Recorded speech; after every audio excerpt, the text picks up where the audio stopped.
বন্ধুরা, আমি প্রতিদিনই মিঠিচড়া গল্পের পাশাপাশি আমি আমার ডেলি লাইফস্টাইল ব্লগ শেয়ার করি। আজকের আমি তোমাদের সামনে নিয়ে এসেছি মাত্র 1 কাপ সুজি দিয়ে তৈরি করে নেব 1 কিলো পরিমাণ সন্দেশ। যেই সন্দেশ আমরা বাজার থেকে বেশি দামে কিনে নিয়ে এসেছি, সেই সন্দেশ আজ আমি বাড়িতে তৈরি করব।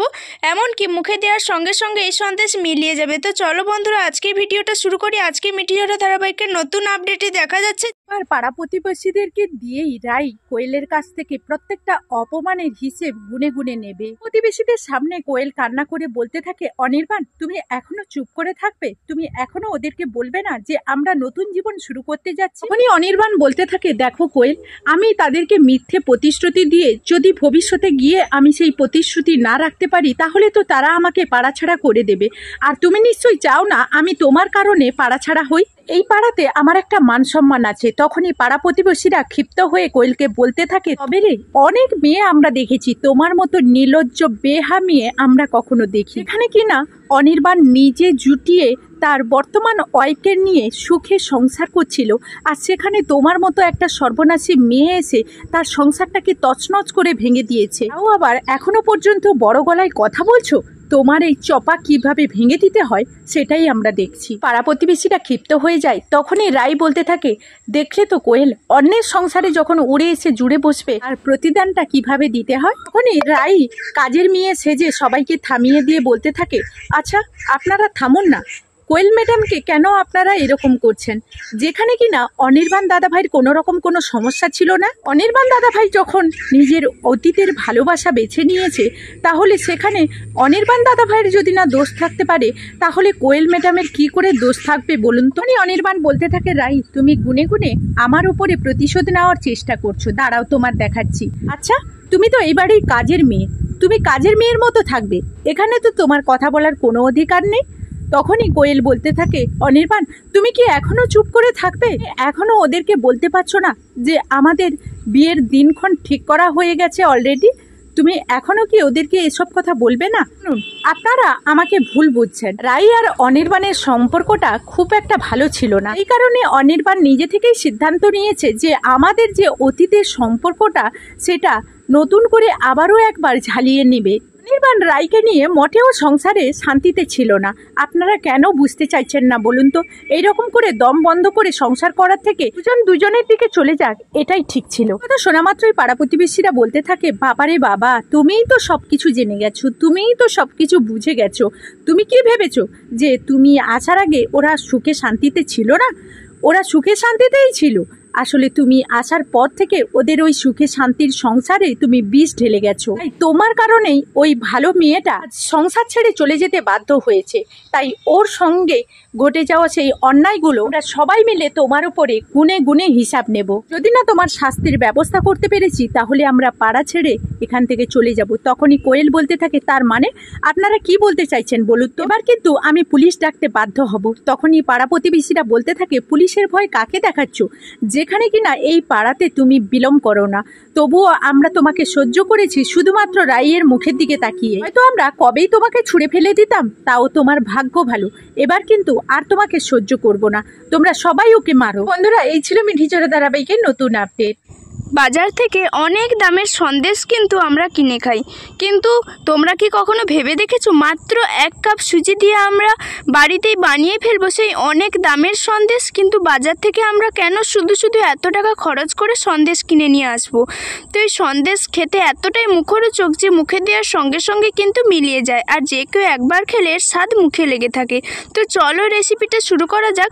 রেসিপিটা শুরু করার জন্য আমি প্রথমে নিয়ে নিচ্ছি 2 বড় চা চামচ পরিমাণ ঘিটাকে একটু কড়াইতে গলিয়ে নিয়ে তারপর এখানে নিয়ে নিচ্ছি 1 বড় চা চামচ পরিমাণ বেসন। যতটা পরিমাণ ঘি নেবে তার অর্ধেক কিন্তু এখানে নিতে হবে বেসন, এটা তোমাদের অবশ্যই মনে রাখতে হবে।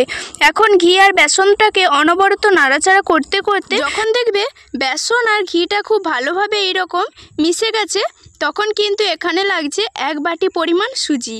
এই 1 বাটি পরিমাণ সুজি দিয়ে কিন্তু আমি আজ বানিয়ে ফেলবো 1 কেজি সন্দেশ।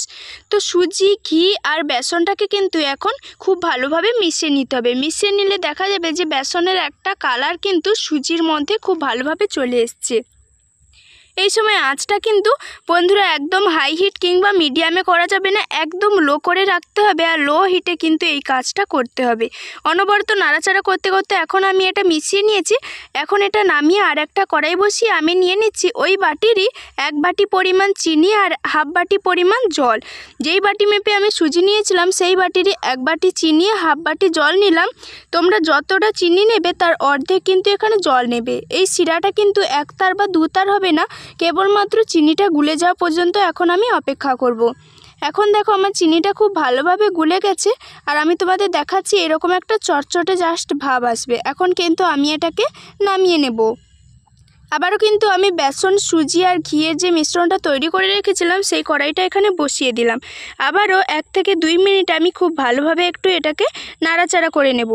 নাড়াচাড়া করে নিয়েছি। এখন কিন্তু আমি যে চিনির শিরাটা তৈরি করে রেখেছিলাম সেই শিরাটা কিন্তু এই বেসন, ঘি আর সুজির মধ্যে দিতে হবে। তো বন্ধুরা এই সময় আমাদের একটা ভয় থাকে যে হয়তো এটা দলা পাকিয়ে যাবে, কিন্তু সেই রকম কোনো ভয় থাকবে না যদি আমরা আঁচটাকে মিডিয়ামে করে রাখি। এই রকমভাবে অনবরত ঘুরতে ঘুরতে দেখতে পাওয়া যাবে যে চিনির শিরার মধ্যে সব মিশ্রণগুলি খুব ভালোভাবে মিশে গেছে। এখন আমি দিয়ে দিচ্ছি 2 চা চামচ পরিমাণ গুঁড়ো দুধ।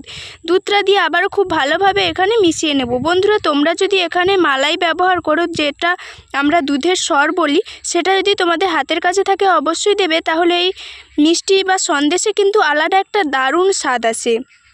আমার হাতের কাছে ছিল না তাই আমি দিলাম না। এখানে আমি 2 চামচ গুঁড়ো দুধ দিয়েছি। তোমরা চাইলে এখানে গুঁড়ো দুধের পরিমাণটা আরেকটু বাড়িয়ে দিতে পারো, কারণ এটা দিলে খুব সুন্দর একটা স্বাদ আসে। এখন আমি এইরকম একটা ডো তৈরি করে নিয়েছি আর এই সময় কড়াই থেকে খুব ভালোভাবে যাতে ছেড়ে আসে তার জন্য আমি হাফ চামচ পরিমাণ ঘি দিয়ে দিলাম। এখন এটা পারফেক্টভাবে তৈরি হয়ে গেছে। তোমরা যে কোনো থালাতে এই মিষ্টিটা সেট করতে পারো। আমি স্টিলের থালাতে অল্প একটু ঘি হাতে নিয়ে খুব ভালোভাবে ব্রাশ করে দিয়েছি। তারপর আমি এই মিশ্রণটাকে কিন্তু থালার মধ্যে দিয়ে এইভাবে চারিদিকে একটু ছড়িয়ে দেব। এই কাজটা কিন্তু বন্ধুরা অবশ্যই তোমরা একটু খুব তাড়াতাড়ি করবে, কিন্তু ঠান্ডা হয়ে গেলে এটা যেহেতু খুব শক্ত হয়ে যায় তার জন্যই আমি বললাম যে এই কাজটা কিন্তু গরম থাকতে থাকতেই তোমাদের করতে হবে। এইভাবে থালার চারদিকে কিন্তু খুব ভালোভাবে লাগিয়ে নিতে হবে। এখন আমি খুব ভালোভাবে লাগিয়ে নিয়েছি আর এখন কিন্তু আমার ভীষণই গরম আছে। এই রকম কিন্তু আমি হাত দিয়ে খুব ভালোভাবে বর্ডারগুলো সাইজ করে নিচ্ছি, তাহলে মিষ্টিগুলো কাটলে কিন্তু খুব ভালো একটা শেপ চলে আসে। এখন দেখো আমি ওপর থেকে কিছু ড্রাই ফ্রুটস দিচ্ছি। আমি এখানে চেরি কিছুটা লম্বা লম্বা করে কুচিয়ে রেখেছিলাম, তোমরা যে কোনো কিন্তু ড্রাই ফ্রুটস এখানে ব্যবহার করতে পারো।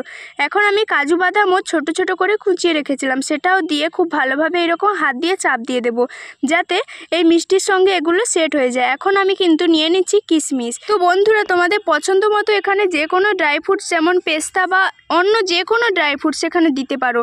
তোমরা চাইলে এগুলো নাও দিতে পারো, কিন্তু খেতে দিলে কি হয়, খেতে খুব ভালো লাগে, মিষ্টিটা খুব স্বাদ আসে, খুব সুন্দর। এখন আমি আবারও একটু চাপ দিয়ে দিচ্ছি, বেশি কিন্তু চাপ দেওয়া যাবে না। এখন আমি এটাকে হালকা ঠান্ডা করে নেব, পুরোপুরি ঠান্ডা করব না। পুরোপুরি ঠান্ডা করলে এটা কাটতে কিন্তু ভীষণই অসুবিধা হবে। হালকা ঠান্ডা করেছি, হাত ছোঁয়া মতো আমি একটু ঠান্ডা করেছি। এখন আমি ছুরি নিয়ে এসেছি, তারপরে মিষ্টিটাকে এখন কেটে নেব। আমি কিন্তু এখানে ডায়মন্ড শেপ দিয়ে কেটে নিচ্ছি, তোমরা চাইলে যে কোনো শেপে এটাকে কাটতে পারো। ডায়মন্ড শেপ দিয়ে কাটলে কি হয়, খুব সুন্দর একটা শেপ চলে আসে আর মিষ্টিগুলো দেখতে কিন্তু ভীষণই ভালো লাগে। মিষ্টিগুলো যত দেখতে ভালো লাগবে ততই কিন্তু খেতে মন চাইবে, তাই আমি এত সুন্দর একটা শেপ দিয়ে দিলাম।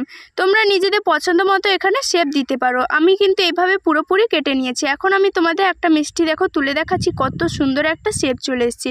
আমি যেহেতু থালায় খুব ভালোভাবে আগে থেকে ঘি লাগিয়ে নিয়েছিলাম তাই খুব সুন্দরভাবে এগুলো থালা থেকে ছেড়ে দিচ্ছে। এটা কিন্তু এখন আমার ভীষণ গরম আছে, তোমরা চাইলে পুরোপুরি ঠান্ডা করে নিতে পারো, কেটে ঠান্ডা করে নিতে পারো, কিন্তু খুব ঠান্ডা করে এগুলোকে কাটা যাবে না, তাহলে মিষ্টিগুলো ভেঙে যাবে আর কাটা যাবে না। কত সুন্দর দেখো শেপ চলে এসছে। আর আমি কিন্তু একটু মোটা মোটা করে এগুলোকে কেটেছি। এখন আমি একটা প্লেটে মিষ্টিগুলোকে সার্ভ করে দিচ্ছি। বন্ধুরা তোমরা যদি আমার এই ভিডিওটা ফেসবুক পেজ থেকে দেখো, আমার পুতুল ফ্যামিলির পেজটাকে অবশ্যই ফলো করে লাইক কমেন্ট করে পাশে থাকবে। ইউটিউব থেকে দেখলে অবশ্যই অনুরোধ থাকলো আমাকে এইভাবে সাপোর্ট করে এগিয়ে নিয়ে যাওয়ার জন্য, আর অনুরোধ থাকলো এইভাবে এই মিষ্টিটা বা সন্দেশটা একবার অন্তত ট্রাই করা। তো চলো আজকের ভিডিওটা এই পর্যন্ত, বিদায় নিচ্ছি।